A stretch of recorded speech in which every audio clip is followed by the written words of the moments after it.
Una vez más estamos aquí. Bienvenido, bienvenido tú, mi amigo y amiga. Linda familia que está allí reunida justo para ver este programa. Ya comenzó En Busca de Esperanza.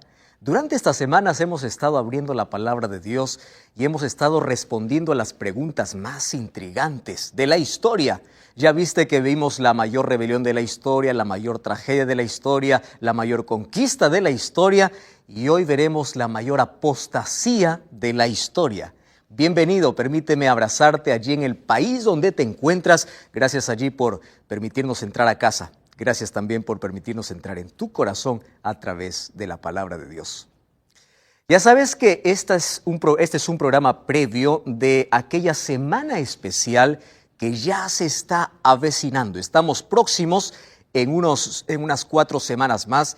Está comenzando una semana especial que la Nuevo Tiempo cada año ofrece a todos sus seguidores, a todos los televidentes, radioescuchas.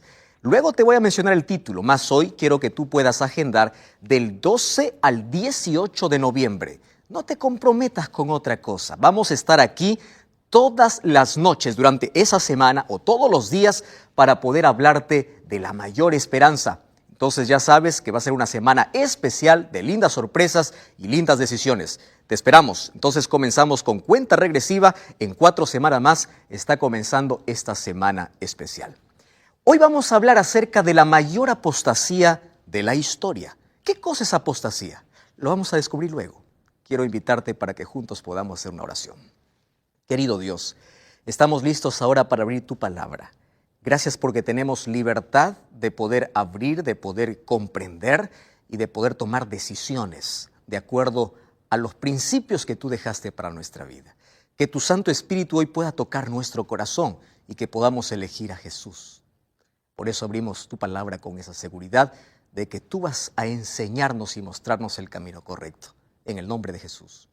Amén.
Probablemente la mayoría de ustedes ya vio el cuadro que yo tengo aquí y es el cuadro que fue pintado por Jean León de 1824 a 1904, el cuadro de la última oración de los mártires.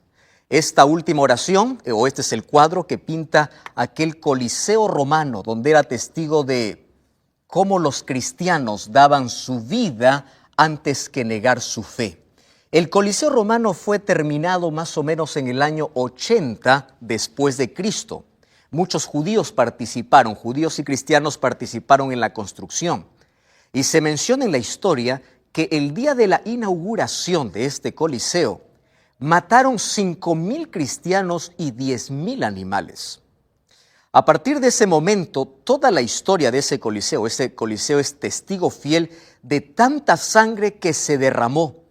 ¿Por qué? Porque allí era prohibido o no tenían la libertad aquellos cristianos de poder predicar acerca de Cristo o de ser fieles y leales a la palabra de Dios. Entonces, aquel cuadro nos muestra ese momento tan difícil que pasaron los cristianos del primer siglo. Además, en los primeros siglos, la primera iglesia o la iglesia cristiana pasó por momentos muy difíciles. Todos los discípulos de Jesús fueron muertos en diferentes momentos. Por ejemplo, el libro de Hechos capítulo 12, versículo 1 y 2, dice que el primer apóstol en ser muerto fue Santiago, hijo de Zebedeo. Él fue allí decapitado por Herodes. Ahora, fíjate que es interesante Pedro murió crucificado cabeza para abajo allí en Roma. Si nosotros continuamos viendo parte de la historia de cómo terminaron los apóstoles de Jesús, encontramos a un Bartolomé que fue lanzado al mar en un saco y ahí murió totalmente asfixiado. Ahora, ¿qué decir de Santiago, hijo de Alfeo? Él murió apedreado por los mismos judíos allá en Jerusalén. Y nosotros podemos también ver la historia de Juan.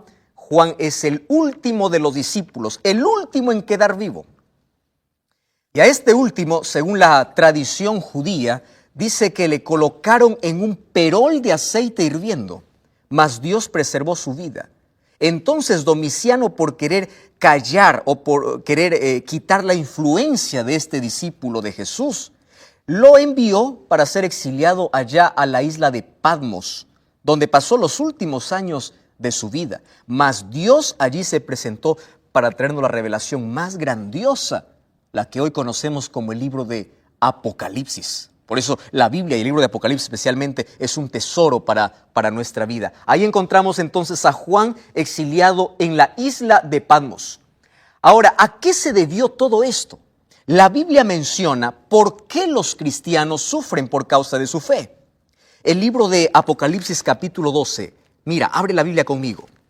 Apocalipsis capítulo 12, versículo 17, menciona lo siguiente.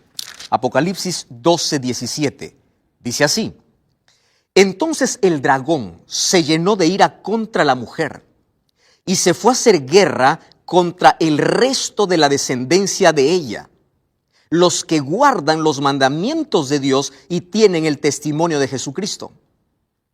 Cuando nosotros analizamos qué significa en profecía dragón, no necesitamos una interpretación, porque el capítulo 12, versículo 9, nos dice que el dragón representa al diablo, al enemigo de Dios, al adversario, aquel que se reveló en el cielo. Y si nosotros vamos al libro de Efesios capítulo 5, versículo 22 al 25, encontramos que iglesia representa, o una mujer representa a una iglesia. Aquí vemos entonces una lucha, un conflicto entre ¿quién? Entre Satanás y la iglesia. ¿Quién es la iglesia? La iglesia son aquellos que deciden seguir a Jesús bajo cualquier situación o bajo cualquier circunstancia. Iglesia es el grupo de personas que se reúne para adorar porque tienen un corazón entregado para Jesús. Ahora fíjate que hay muchos adoradores en este mundo. Existen más de 34,000 religiones en este planeta. Lo curioso es que el diablo no está enojado con todas ellas. Específicamente está enojado con un pueblo que guarda los mandamientos de Dios y tiene el testimonio de Jesucristo. Dios colocó aquí en su palabra a su pueblo, no con un nombre, no con características que todos tenían en común, sino que aquel pueblo que guarda sus mandamientos y tiene el testimonio de Jesús. Entonces nosotros encontramos la ira del dragón, el dragón representando a Satanás contra la iglesia y especialmente contra el resto, contra el remanente, porque de toda la iglesia solamente quedó un grupo fiel, un grupo no numeroso, pequeño, fiel. Ahora, ¿por qué solamente quedó un grupo fiel? ¿Sabes? Porque desde el momento que Satanás empezó a perseguir a la iglesia, él tuvo una intención. Quiero desaparecer a todos los seguidores de Cristo. Sin embargo, Tertuliano mencionó, mientras más cristianos mataban, más cristianos se levantaban. Parecía que la sangre de los mártires, de aquellos que daban su vida, no importa antes que renunciar su fe, pareciera que la sangre era como semilla para que más cristianos se levantasen. Entonces el diablo dijo, yo no gano nada matando cristianos, porque mientras más los destruyo, más cristianos se levantan. Y allí viene un cambio de estrategia. Y ese es nuestro tema de hoy. Ese cambio de estrategia se llamó apostasía. Pero antes quiero leer un texto maravilloso que está en este maravilloso libro que se llama En busca de esperanza. Probablemente tú lo recibiste como regalo. Mira lo que dice. La historia de la iglesia primitiva testifica del cumplimiento de las palabras del Salvador. Los poderes de la tierra y el infierno se unieron contra Cristo y contra sus seguidores. El paganismo vio que si el evangelio triunfaba, sus templos y altares serían barridos. Por tanto, reunió sus fuerzas para destruir la cristiandad. Entonces se encendieron los fuegos de toda persecución. Entonces, cuando Satanás vio que no podía o no lograba su objetivo cuando perseguía a los cristianos, él cambió de estrategia. Aunque Dios le dio un consejo en el libro de Apocalipsis 2:10 a la iglesia y dice: sé fiel a tus principios, sé fiel hasta la muerte. No importa si pierdes la vida por causa de mí, dice Jesús, porque yo te voy a dar la vida eterna. Ahora, ¿cuál es la estrategia que empleó el diablo? El diablo colocó tradiciones o introdujo tradiciones y empezó a corromper la verdad. ¿Qué significa eso? Mira lo que dice el libro de Apocalipsis capítulo 2, el versículo 11 o el versículo 14 y versículo 15. Apocalipsis 2, 14 dice: tengo unas pocas cosas contra ti. Tienes aquellos que retienen la doctrina de Balaam, aquellos que enseñan y aquellos que ponen tropiezo a mis hijos. Versículo 15. También tienes aquellos que retienen la doctrina de los nicolaitas, a los cuales yo aborrezco. Eran grupos que intentaron ya desde la iglesia primitiva romper el compromiso fiel a Dios y empezaron a traer por allí costumbres paganas. Sin embargo, nosotros conocemos por la historia que algo ocurrió en el año 313. Apareció un emperador llamado Constantino, y Constantino firmó un edicto que se llamó el Edicto de Milán, donde cesaba la persecución para todos los cristianos. Y a partir de ese momento, la iglesia perseguida empezó a tener favores. ¿Qué tipo de favores y qué tipo de privilegios? Ahora dejó de ser perseguida, tenía comodidad, solo que Satanás usó a estos grandes gobernantes ¿para qué? Para que a cambio de la libertad que le dan a los cristianos puedan aceptar todas las herejías que ellos traían. Todo el paganismo que él traía. Por eso es que la conversión de Constantino no fue una conversión sincera. Él trajo tantas costumbres, tantas cosas que hoy se practican y no tienen una base bíblica. Empezó a ingresar a partir del segundo siglo en adelante. Empezó a corromper la pureza de la verdad. Entonces, ¿qué cosa sucedió? El gran adversario trató de obtener por medio de astucia lo que no había logrado por medio de la fuerza. La persecución cesó y su lugar ocuparon las peligrosas tentaciones de la prosperidad temporal y los honores mundanos. Se indujo a los idólatras a aceptar parte de la fe cristiana mientras rechazaban las otras verdades esenciales. Entonces, el libro de Apocalipsis refleja que no toda la iglesia o no todos aquellos que dicen ser seguidores de Jesús son aquellos que están de parte de Jesús. Había un grupo de seguidores que prefirieron seguir tradiciones dadas o traídas del paganismo en lugar de colocar su fe y su fundamento sobre la palabra de Dios. Es por eso que en el libro de Apocalipsis capítulo 17 nosotros encontramos una iglesia que también dice adorar a Dios. Sin embargo, es llamada la Grande Babilonia, porque hay una confusión de creencias, filosofías, tradiciones mezcladas con la verdad. Y en el libro de Apocalipsis nosotros encontramos a otra iglesia, lo cual lo llama una iglesia apóstata, una iglesia infiel, una iglesia que dejó la pureza de la verdad y empezó a contaminar sus principios y sus creencias. En el libro de Apocalipsis nosotros encontramos dos pueblos. La iglesia verdadera, representada como alguien que está vestida de sol. Y en el libro de Apocalipsis capítulo 2 encontramos las características y cualidades que tiene esta iglesia. Y Apocalipsis 17 encontramos la iglesia falsa, una iglesia contaminada, una iglesia que empezó a colocar sus creencias en tradición antes que en la palabra de Dios. Ahora tú te preguntarás, ¿cómo se corrompió la fe? ¿Cómo fueron traídos algunos principios paganos para la iglesia?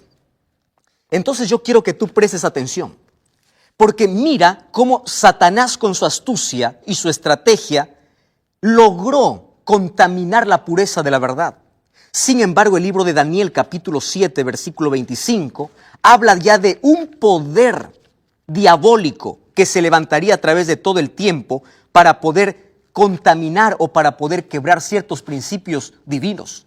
Daniel capítulo 7, versículo 25 dice: entonces hablará palabras contra el Altísimo y pensará en cambiar los tiempos y la ley. ¿Sabes de qué está hablando?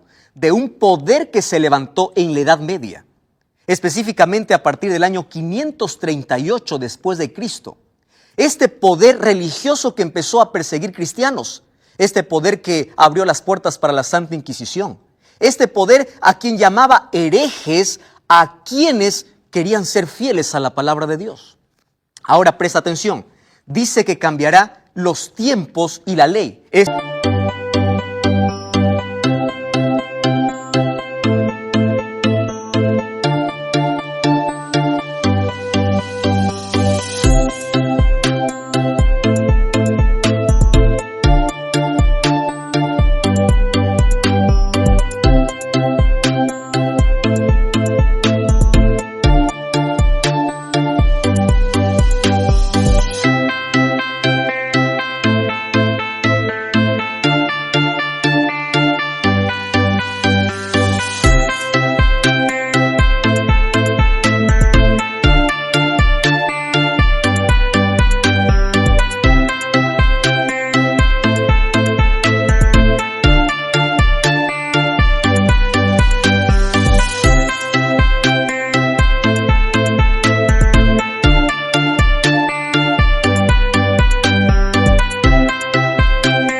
Este sería un poder apóstata profetizado por Daniel capítulo 7, versículo 25. Nosotros ya en un programa anterior hablamos acerca de la ley de Dios. Y dijimos algo muy claro: la ley no salva, mas tiene una función, ¿verdad? Uno, cuando recibe la gracia de Cristo, Cristo nos ayuda a vivir en armonía con su palabra y con su ley. Si tú empiezas a revisar cómo este poder cambió la ley de Dios, manipuló, quebró la ley de Dios, tú tienes que revisar dos libros. Mira, yo tengo aquí un libro que tú debes tener allí en casa, que se llama Catecismo. Y yo tengo aquí también la Biblia. Hay muchas personas que han leído más el Catecismo que la Biblia. Mas hoy quiero hacer una comparación muy sincera y muy transparente. Si tú tienes un catecismo allí, tú puedes revisar lo siguiente. Mira cómo fueron cambiados la ley de Dios. Por ejemplo, el primer mandamiento dice: no tendrás otros dioses delante de mí. El segundo dice: no te harás imagen ni escultura. Eso dice Éxodo capítulo 20. Sin embargo, el catecismo anuló el segundo mandamiento. Aquel que dice: no levantarás escultura, lo cambió por: no tomarás el nombre de Jehová tu Dios en vano. Y mira, alteró el orden de los mandamientos. El tercer mandamiento dice: guardarás el domingo y las fiestas. ¿En qué parte de la Biblia se encuentra eso? Ahora, el cuarto mandamiento fue totalmente alterado.